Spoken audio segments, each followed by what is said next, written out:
Good evening po sa ating lahat. Ma'am, sirs, nagpapaalam po ang Maritime Cavite na bawal na po maligo alas 10 po. Nakikitulungan lang po para po sa kaligtasan po ng natin lahat.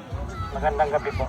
So yun o mga kababos, tuloy-tuloy po ang good ating evening po sa pagpapatrolya ng ating ating PNP Maritime Ma'am, Group sirs, na nagpapaalam pagkantang po oras. ang Maritime Cavite na Ay bawal na po maligo. Pinagbabawal na po ng lumangoy ng malayo para sa seguridad ng ating Sumbak 2026. So dito po yan sa may bayan ng Tansa, Cavite.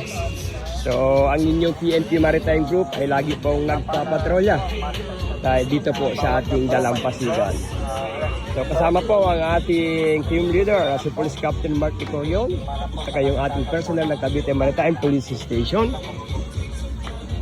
So kami po ang inyong kapulisan. Ito po sa bagong PNP para sa bagong Pilipinas. Serbisyong mabilis, tapat at nararamdaman.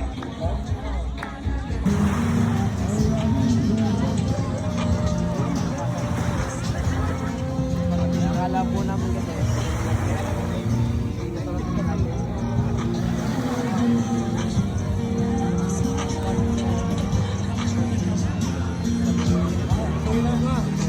ngayon, mag-bonfire, walang problema. Pero yung ligo, bawal lang po muna.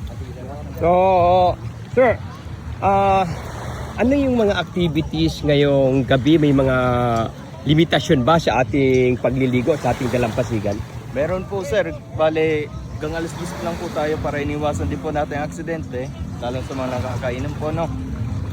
Di po natin sila pinapayagan na maligo pa, baka mayroon pang masamang sila po. So, ganun pala sir, kailangan na pag 10 PM ay kailangan na po talaga nilang umahon para sa kanilang seguridad. Opo sir. So, ayan, thank you very much sir.